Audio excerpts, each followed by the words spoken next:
ज्या उद्धव साहेबांनी तुम्हाला 2 वेळेस महापौरपद दिलं की नाही, आधी तुमच्या मिसेसला, नंतर तुम्हाला, मग अजून काय काय काय केलं पाहिजे यांच्यासाठी? राजकारणात खूप शब्द मिळत असतो, पण प्रत्यक्षात सक्सेस होत नाही ते. म्हणून उद्धव बाळासाहेब ठाकरेंच्याच नावाने त्या ठिकाणी ही महापालिका यशस्वीपणे वाटचाल करेल. भगवा झेंडा हा माननीय शिवसेना प्रमुखांचा भगवा झेंडा, छत्रपतीचा भगवा झेंडा हा उद्धव साहेबांच्या नेतृत्वाखालीच फडकेल.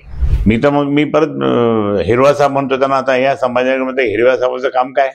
फक्त गुंडगिरी करायची, लोकांना त्रास द्यायचा, लोकांचे दंगली धोपे होऊ द्यायची, अशांत निर्माण करायचा, हाच डाव असेल तर मी त्या ठिकाणी आम्ही नाही होऊ देणार. माजी महापौर नंदकुमार घोडेले हे शिंदे सेनेच्या वाटेवर आहेत. तुम्हाला याची कल्पना होती का आणि काय सांगाल याच्याबद्दल? नाही, मला कल्पना, पुसटची कल्पना ती आली होती, परंतु येऊन फायदा नाही आहे.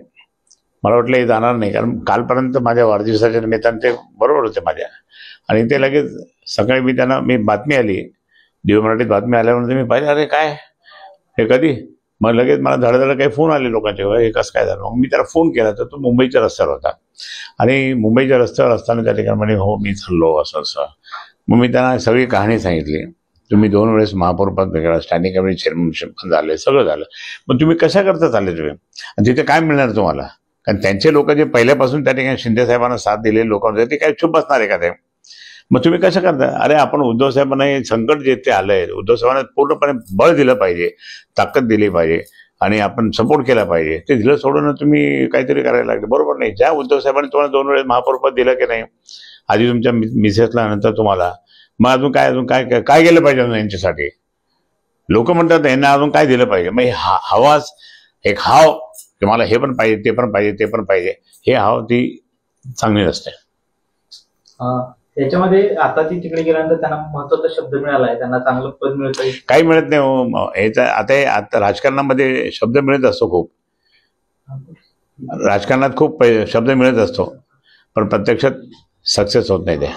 नुकतंच माजी पालकमंत्री अब्दुल सत्तार यांनी सांस्कृतिक मंडळावरती जाहीर सभा घेतली, मोठं शक्ती प्रदर्शन केलंय, आणि या ठिकाणची शहरातली गुंडगिरी थांबवणार असं त्यांनी इशारा दिलाय.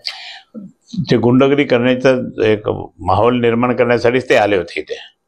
म्हणून मी म्हटलं, सिल्लोड सोडून तुम्ही आमच्या शहरामध्ये कशाला आले? तुम्हाला काय काम आहे तुमचं? शहरातले तुम्ही आमदार नाही, काही नाही, आणि मग तुम्ही इथे येऊन त्या ठिकाणी उगाच वातावरण खराब करण्याचा प्रयत्न करत असता, योग्य नाही आहे, हे बरोबर नाही, असं मी बाईटमध्ये मी अनेकांना सांगितलं. येत्या महानगरपालिकेच्या निवडणुका तोंडावर आहे, या महानगरपालिकेच्या निवडणुकीतलं काय चित्र असेल? कुणाचा झेंडा? नाही, तुम्हाला मी या ठिकाणी स्पष्ट सांगतो की आता हे इतके फाटाफूट झालेली आहे, आणि इतके त्या ठिकाणी पैसे वाटप झालेले आहे. लोकसभेत असेल, लोकसभेत कधी पैसे वाटप असतं का? विधानसभेत कधी पैसे वाटप? पण सगळं गोंधळ झाला. हे लोकांनी पाहिलं, लोकांना आवडलं नाही. त्या प्लेनमध्ये, हेलिकॉप्टरमध्ये पैसे आणले, ते पोलिसांच्या मार्फत वाटले गेले त्यावेळेसच्या, आणि हे सगळं लोकांना दिसलं ना. आणि आम्ही मतदान केलं खरे साहेब तुम्हाला, आणि आमचं कुठे नावच नाही. म्हणजे ते ईव्हीएमचा घोटाळा त्यात आला तो, हे सगळं त्याच्यामुळे लोक चिडलेले होते. आणि आता त्या ठिकाणी कोणत्याही परिस्थितीमध्ये बॅलेट पेपरवर महानगरपालिकेची निवडणूक झाली पाहिजे असं सगळ्यांचं मत आहे, आणि तो दृष्टिकोन आमचा सुद्धा आहे. आणि म्हणून उद्धव बाळासाहेब ठाकरेंच्याच नावाने त्या ठिकाणी ही महापालिका यशस्वीपणे वाटचाल करेल. भगवा झेंडा हा माननीय शिवसेना प्रमुखांचा भगवा झेंडा, छत्रपतीचा भगवा झेंडा हा उद्धव साहेबांच्या नेतृत्वाखालीच फडकेल. अब्दुल सत्तार हे दरवेळेस समजा सिल्लोडला वाढदिवस साजरा करायचे, परंतु यावेळेस शहरात केलेला आहे, आणि ते म्हणतात माझं राजकारण जे सिल्लोड नाही, तुम्ही आता छत्रपती संभाजीनगरहून करणार. नाही, आम्ही त्यांना येऊ देणार नाही, त्यांचेच लोक त्यांना येऊ देणार नाही. आणि मी त्याला काय उलट, तो इथे आला तर माझा संघर्ष सुरू होईल ना. मग मी परत हिरवा साहेब म्हणतो त्यांना, आता या संभाजीनगरमध्ये हिरव्या साहेबांचं काम काय?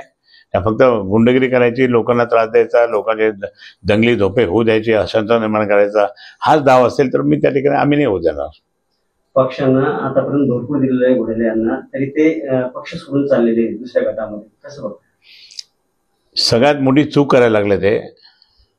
जर ते तसं करत असतील तर ते त्यांच्या आयुष्यामध्ये त्या ठिकाणी हा काळा दिवस आहे, आणि पुढे त्या ठिकाणी त्यांना कुठेही स्थान मिळणार नाही. त्यांना असं वाटतं की हे स्थान स्थान कोणी देणार नाही त्यांना. जे शिवसेनेमुळे एवढं मोठं त्याचं म्हणजे वलय वाढलं, मान सन्मान मिळाला, तो नाही मिळणार आता कुठेच. कारण शिवसेना पक्षप्रमुख माननीय उद्धव साहेबांनी त्यांना त्यांच्या मिसेसला आधी 2.5 वर्ष दिले, नंतर मग यांना पण 2.5 वर्ष दिले, तर ते असं कोणी देऊ शकेल का? नाही. दुसऱ्याचं पद ज्यांना मिळायचं होतं ते न देता यांना दिलं, मग ते नाराज झाले नाही का? आणि म्हणून मला या ठिकाणी सांगायचं की आता त्यांना स्टँडिंग कमिटी चेअरमन पण केलं होतं आपण. म्हणजे इतके पदं भोगल्यानंतर तुम्ही जर जात असेल तर हे लोकांना कळू द्या की ह्या माणसाने किती काय काय केलेलं आहे, काय काय मिळालं आणि आता कसं चाललं तो योग्य नाही ते. महानगरपालिकेमध्ये झेंडा कोणाचा? आता सध्या मी तुम्हाला स्पष्ट सांगतो की आमच्याकडे आमदार नव्हते, खासदार नव्हते, तरी 1988ला महापालिका ही शिवसेनेच्या ताब्यात आली माननीय शिवसेना प्रमुखांच्या आशीर्वादाने. आज शिवसेना पक्ष माननीय उद्धवजींच्या आशीर्वादाने त्या ठिकाणी परत एकदा आमदार आणि खासदार नसताना महापालिकाच येईल आमची. संभाजीनगर महानगरपालिका ही उद्धव साहेबांच्या नेतृत्वाखाली शिवसेना उद्धव बाळासाहेब ठाकरे या गटातच मिळणार मशालवर.